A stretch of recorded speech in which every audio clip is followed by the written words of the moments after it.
പിതാവിന്റെയും പുത്രന്റെയും പരിശുദ്ധാത്മാവിന്റെയും നാമത്തിൽ ആമേൻ. എന്റെ പ്രിയപ്പെട്ടവരെ, ഇന്ന് ഏപ്രിൽ 24 വെള്ളിയാഴ്ച. അമ്മേ പരിശുദ്ധ അമ്മേ, അമ്മേ പരിശുദ്ധമേ, ദൈവമാതാവേ, കൃപാസനത്തിലൂടെ ഞങ്ങൾക്കും ഞങ്ങളുടെ ദേശത്തിനും അമ്മ മധ്യസ്ഥം തേടി തന്ന എല്ലാ അനുഗ്രഹങ്ങൾക്കും കൃപകൾക്കും ഞങ്ങളിപ്പോൾ ഹൃദയം നിറഞ്ഞ നന്ദി പറയുന്നു. അമ്മേ പരിശുദ്ധമേ, ദൈവമാതാവേ, 2004 ഡിസംബർ 7 ഉച്ചകഴിഞ്ഞ് 2:30 കൃപാസനത്തിൽ സംഭവിച്ച അമ്മയുടെ പ്രത്യക്ഷപ്പെടലിനെ കുറിച്ച് തിരുസഭയ്ക്ക് സമർപ്പിച്ചിരിക്കുന്ന പഠനരേഖകളുടെ മേൽ സഭാത്മകമായ പഠനം ആരംഭിക്കുവാൻ ഞങ്ങൾ പ്രാർത്ഥിക്കുന്നു. അമ്മേ പരിശുദ്ധമേ, ഭൂസ്വർലോകങ്ങളുടെ രാജ്ഞിയായ അങ്ങേയ്ക്ക് ഭൗമസംരക്ഷണത്തിനായി പ്രപഞ്ചപ്രകൃതിയെ തന്നെ തിരുസഭ പ്രതിഷ്ഠിക്കുവാൻ ഈ പ്രത്യക്ഷീകരണം വഴി ഇടയാക്കണമേ. പരിശുദ്ധമേ, ജപമാല മാതാവേ, സകല കൃപാസനം പ്രാർത്ഥനയോടും ചേർത്ത് ഞങ്ങളിപ്പോൾ പ്രാർത്ഥിക്കുന്ന ഈ കുടുംബത്തിന്റെ പ്രത്യേക നിയോഗം പറ മക്കളെ.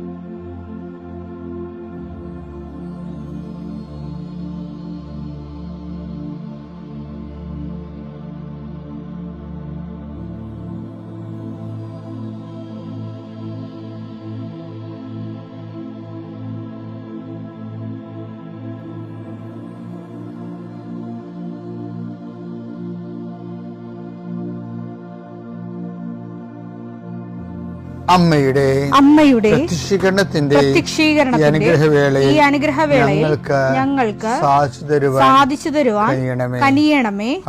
ആമേൻ. വിശ്വാസ പ്രമാണം.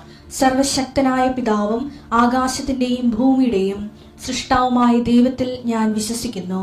അവിടുത്തെ ഏകപുത്രനും ഞങ്ങളുടെ കർത്താവുമായ ഈശോ മിശിഹായിലും ഞാൻ വിശ്വസിക്കുന്നു. ഈ പുത്രൻ പരിശുദ്ധാത്മാവിനാൽ ഗർഭസ്ഥനായി കന്യകാമറിയത്തിൽ നിന്ന് പിറന്ന് പൊന്തിയോസ് പീലാത്തോസിന്റെ കാലത്ത് പീഡകൾ സഹിച്ച് കുരിശിൽ തറയ്ക്കപ്പെട്ട് മരിച്ച് അടക്കപ്പെട്ട് പാതാളങ്ങളിൽ ഇറങ്ങി മരിച്ചവരുടെ ഇടയിൽ നിന്ന് 3-ാം നാൾ ഉയർത്ത് സ്വർഗത്തിലേക്ക് എഴുന്നള്ളി സർവശക്തിയുള്ള പിതാവായ ദൈവത്തിന്റെ വലതുഭാഗത്തിരിക്കുന്നു. അവിടെ നിന്ന് ജീവിക്കുന്നവരെയും മരിച്ചവരെയും വിധിക്കുവാൻ വരുമെന്നും ഞാൻ വിശ്വസിക്കുന്നു. പരിശുദ്ധാത്മാവിലും ഞാൻ വിശ്വസിക്കുന്നു. വിശുദ്ധ കത്തോലിക്കാ സഭയിലും പുണ്യവാന്മാരുടെ ഐക്യത്തിലും പാപങ്ങളുടെ മോചനത്തിലും ശരീരത്തിന്റെ ഉയർപ്പിലും നിത്യമായ ജീവിതത്തിലും ഞാൻ വിശ്വസിക്കുന്നു. ആമേൻ. സ്വർഗ്ഗസ്ഥനായ ഞങ്ങളുടെ പിതാവേ, അങ്ങയുടെ നാമം പൂജിതമാകണമേ. അങ്ങയുടെ രാജ്യം വരണമേ. അങ്ങയുടെ തിരുമനസ് സ്വർഗത്തിലെ പോലെ ഭൂമിയിലും ആകണമേ. അന്നു വേണ്ടുന്ന ആഹാരം ഇന്ന് ഞങ്ങൾക്ക് തരണമേ. ഞങ്ങളോട് തെറ്റ് ചെയ്യുന്നവരോട് ഞങ്ങൾ ക്ഷമിക്കുന്നത് പോലെ ഞങ്ങളുടെ തെറ്റുകൾ ഞങ്ങളോടും ക്ഷമിക്കണമേ. ഞങ്ങളെ പ്രലോഭനത്തിൽ ഉൾപ്പെടുത്തരുതേ, തിന്മയിൽ ഞങ്ങൾ രക്ഷിക്കണമേ. ആമേൻ. നന്മ നിറഞ്ഞ മറിയമേ, സ്വസ്തി. കർത്താവ് അങ്ങയുടെ കൂടെ സ്ത്രീകളിൽ അങ്ങ് അനുഗ്രഹിക്കപ്പെട്ടവളാകുന്നു. അങ്ങയുടെ ഉദരത്തിൻ ഫലമായി ഈശോ അനുഗ്രഹിക്കപ്പെട്ടവനാകുന്നു. പരിശുദ്ധ മറിയമേ, തമ്പുരാന്റെ അമ്മേ, പാപികളായ ഞങ്ങൾക്ക് വേണ്ടി ഇപ്പോഴും ഞങ്ങളുടെ മരണസമയത്തും തമ്പുരാനോട് അപേക്ഷിക്കണമേ. ആമേൻ. കർത്താവേ, നിന്റെ ഉന്നതമായ നാമത്തിന് സ്വസ്ഥം ചെയ്യും. കർത്താവേ, നിന്റെ വിശുദ്ധ പൗരോഹിത്യത്തെ മഹത്വപ്പെടുത്തണമേ. കർത്താവെ, സഭയിലുള്ള സാന്നിധ്യം പ്രകടമാക്കണം. 40 വർഷം ഞാൻ അർപ്പിച്ച കൃപാന്റെ യുഗതിയാൽ കൃപാസ്ഥാനത്താറെ ജീവനോടെ പ്രത്യക്ഷപ്പെട്ട മാതാവിന്റെ മാധ്യസ്ഥ രോഗികൾ, പീഡിതരെ, മാനസിക സംഘർഷം അനുഭവിക്കുന്നവരെ, ഡിപ്രഷൻ അനുഭവിക്കുന്നവരെ, മരുന്ന് കഴിച്ചിട്ട് ഉറക്കം മൂടുകയും ശരീരം തൂക്കം വെക്കുകയും ചെയ്യുന്നതല്ലാതെ പ്രത്യേകിച്ച് പ്രയോജനമൊന്നും ഇല്ലാതെ ഡിപ്രഷൻ കൊണ്ട് വേദനിച്ച് ജീവിക്കുന്ന ആൾക്കാരെ കർത്താവേ, നീ അവരെ തൊടണമെന്ന് പ്രാർത്ഥിക്കുന്നു. ഓട്ടിസം കുഞ്ഞുങ്ങള്, ഹൈപ്പർ ആക്ടിവിറ്റി കുഞ്ഞുങ്ങൾ, അവിടെ മാതാപിതാക്കന്മാരെ മനസ്സ് കെട്ടുപോയവര്, തകർച്ച സങ്കടം കൊണ്ട് അവർക്ക് ജീവിക്കാൻ പറ്റാത്തവര്, ജീവിക്കാൻ വേണ്ടി ജീവിതത്തോട് മൽപ്പിടുത്തം നടത്തുന്നവര്, മരുന്ന് കഴിച്ചിട്ടും രോഗം സുഖമാക്കാതെയും രോഗം പൊറുക്കാതെയും ഇരിക്കുന്നവർ, എൻ്റെ കർത്താവിന് ഉന്നതമായ നാമത്തിൽ സഭയുടെ അധികാരത്തിൽ കുരിശിൻ്റെ അടയാളത്തിൽ ദൈവശക്തിയാൽ നിനക്ക് ദൈവസന്ധിപ്പും സൗഖ്യം ലഭിക്കട്ടെ. പിതാവും പുത്രനും പരിശുദ്ധാത്മാവുമായ സർവ്വേശ്വര എന്നേക്കും ആമേൻ. എൻ്റെ പ്രിയപ്പെട്ടവരെ, ഞാൻ ഈ കഴിഞ്ഞ ദിവസങ്ങളിലേ വെറുതെ ഒരു കുസൃതി ചിന്ത എൻ്റെ മനസ്സിൽ വന്നു. കുസൃതിയല്ല, അത് ഒരു സയൻറ്റിഫിക് തോട്ടാണ്. ചില എന്തുകൊണ്ടാണ് ഈ മൺസൂണില്ലേ, കഴിഞ്ഞ ദിവസങ്ങളിൽ ഒരു ഭയങ്കര മഴയും കാറ്റും ഉണ്ടായിരുന്നു. അപ്പോൾ ഞാൻ ചിന്തിച്ചു പോയതാ, എന്തുകൊണ്ടാണ് ഈ മൺസൂൺ കാലത്ത് നമ്മുടെ ചെടികളില്ലേ, ചെടികൾ, മരങ്ങൾ എല്ലാം വളർച്ച അറസ്റ്റ് ചെയ്ത് ഇങ്ങനെ ഡോർഫായിട്ട് നിൽക്കും, ഡ്രൂപ്പായിട്ട് നിൽക്കും, അതായത് ഇങ്ങനെ മുരടിച്ച് നിൽക്കും. അപ്പോൾ അത് എന്തുകൊണ്ടാണ് ഇങ്ങനെ മുരടിച്ച് നിൽക്കുന്നത്? മഴക്കാലത്ത് നല്ല വെള്ളം കിട്ടുമ്പോൾ ചാടി വളരേണ്ടതല്ലേ, അതിന് പകരം നേരെ കിഴിപ്പോട്ടാണല്ലോ ചെടി വളരണത് എന്ന് ഞാൻ ചിന്തിച്ച് ഞാൻ നമ്മുടെ ചാറ്റ് GTP സാധനം അടിച്ച് നോക്കി. എന്തുകൊണ്ടാണ് മൺസൂൺ കാലത്ത് ഇങ്ങനെ ട്രീസ് ഇങ്ങനെ ഡ്രൂപ്പ് മുരടിച്ച് പോണതെന്ന്. അപ്പോൾ അവർ 2-3 കാര്യങ്ങൾ പറഞ്ഞവർ. ഒന്നാമത്തെ കാര്യം പറഞ്ഞത്, ഈ മൺസൂൺ കാലത്ത് എപ്പോഴും മഴയായിരിക്കുമല്ലോ. മഴയായിരിക്കുമ്പോൾ ഈ മഴ മേഘങ്ങൾ എപ്പോഴും ഇങ്ങനെ ആകാശത്ത് തങ്ങി നിൽക്കും. അത് കാരണം സൂര്യൻ അധികം പ്രകാശം കിട്ടത്തില്ലാത്തത് കൊണ്ട് ഫോട്ടോസിന്തസിസ് നടക്കത്തില്ല. ഞാൻ ചിന്തിച്ചില്ല, പക്ഷേ ChatGPT സാധനമുണ്ട്.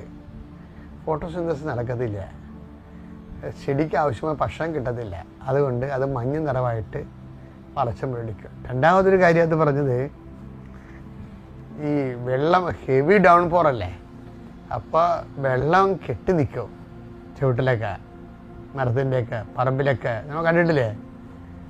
അങ്ങനെ വെള്ളം കെട്ടുന്നത് എന്താണ് കുഴപ്പമെന്ന് വെച്ചാൽ വേരിന് ഓക്സിജൻ കിട്ടത്തില്ല. അപ്പോൾ നമ്മൾ പറയുന്ന കാര്യമില്ല, ഭയങ്കര സീരിയസ് വിഷയമാണ്. വേരിന് ഓക്സിജൻ കിട്ടത്തില്ല.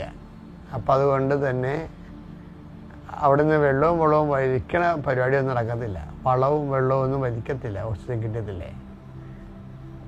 അപ്പോൾ അവിടെയും ബ്ലോക്കാവും. പിന്നെ ഈ വെറ്റ് ഡിസീസ് എന്ന് പറഞ്ഞ കുറേ സാധനമുണ്ട്.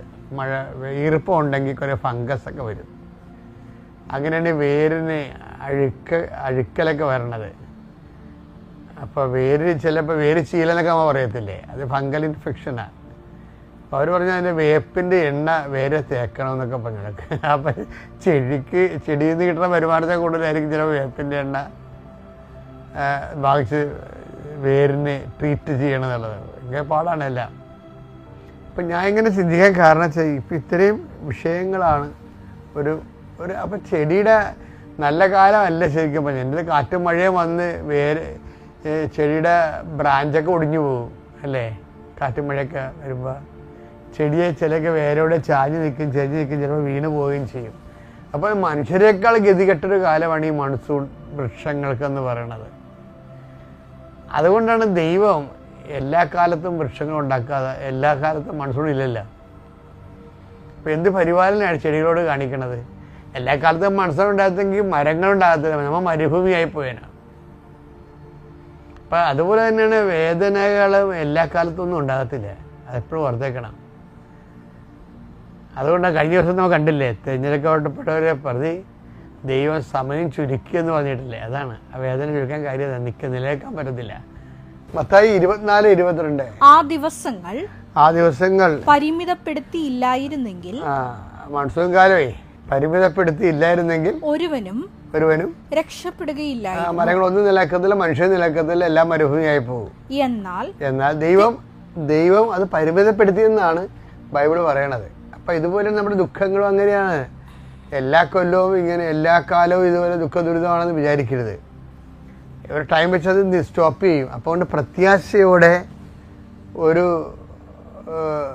മഴയില്ലാത്ത കാലത്തെക്കുറിച്ച് നമ്മൾ പ്രത്യാശ കൊണ്ട് പ്രാർത്ഥിച്ച് മുന്നേറണമെന്ന് കൂടി ഇതിലർത്ഥമുണ്ട്. പിന്നെ കൂടാതെ ഇതിനകത്ത് വരുന്ന വിഷയമേ ഈ സോയിലിൻ്റെയൊക്കെ വളമില്ലേ, വളമൊക്കെ വെള്ളത്തിൽ കലങ്ങി ഒലിച്ചു പോകും.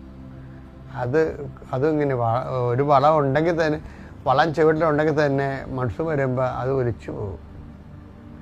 ഒലിച്ച് വല്ല പറമ്പിലും പോകും, ചിലപ്പോൾ വല്ല തോട്ടിലും പോയി ഒഴുകിപ്പോകും, വേസ്റ്റായി പോകും, ആർക്കും യൂസ് ആകത്തില്ല. അപ്പം ഇങ്ങനെയൊക്കെ വരുമ്പോൾ നമ്മൾ ശരിക്കും ഒരു ഉണങ്ങത്തില്ലെങ്കിൽ മെലിഞ്ഞ് ഫലപ്പെടുവിക്കാത്ത രീതിയിൽ മെലിച്ചിൽ വരും. ഈ ഒരു കാലം മനുഷ്യന്മാർക്ക് എല്ലാവർക്കും ഉണ്ടാവും മൺസൂണിൻ്റെ ഒരു കാലം. അതുകൊണ്ട് കർത്താവ് അതിൻ്റെ അകത്ത് പറഞ്ഞിരിക്കുന്നത്, ഞാൻ രോഗിയായിരുന്നു, നിങ്ങൾ എന്നെ സന്ദർശിച്ചു. ഞാൻ കാരാഗ്രഹവാസിയായിരുന്നു, നിങ്ങൾ എന്നെ സന്ദർശിച്ചു. എനിക്ക് വിശന്നു, നിങ്ങളെനിക്ക് ഭക്ഷണം തന്നു. എനിക്ക് ദാഹിച്ചു, നിങ്ങളെനിക്ക് കുടിക്കാൻ തന്നു. ഞാൻ നഗ്നനായിരുന്നു, നിങ്ങളെന്നെ ഉടുപ്പിച്ചു. അപ്പോൾ ഈ മൺസൂൺ കാലം നമ്മുടെ മനുഷ്യർക്കും വരും ഇതുപോലെ. അതുകൊണ്ടാണ് ദൈവം ഈ മൺസൂൺ കാലം അനുഭവിക്കുന്ന എല്ലാ മനുഷ്യരെയും ക്രിസ്തുവായിട്ട് തന്നെ കാണണമെന്നും അവർക്ക് ആ സമയത്ത് സപ്പോർട്ട് ചെയ്യണമെന്ന് ആണ് ബൈബിളിൻ്റെ നടപടിക്രമം. ബൈബിൾ നടപടിക്രമം അതാണ്, ആ സമയത്ത് സപ്പോർട്ട് ചെയ്യണമെന്ന്. സപ്പോർട്ട് ചെയ്തില്ല എന്നുണ്ടെങ്കിൽ നമ്മുടെ ജന്മദൗത്യം തന്നെ ഒരു ജന്മദൗത്യമായിട്ടാണ് ദൈവം നമുക്ക് തന്നിരിക്കുന്നത്.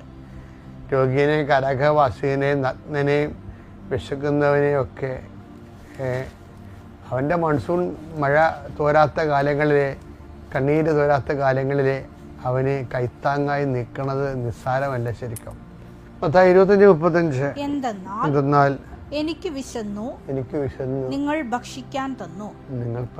എനിക്ക് ദാഹിച്ചു, നിങ്ങൾ കുടിക്കാൻ തന്നു. ഞാൻ പരദേശിയായിരുന്നു, നിങ്ങൾ എന്നെ സ്വീകരിച്ചു. ഞാൻ നഗ്നനായിരുന്നു, നിങ്ങൾ എന്നെ ഉടുപ്പിച്ചു.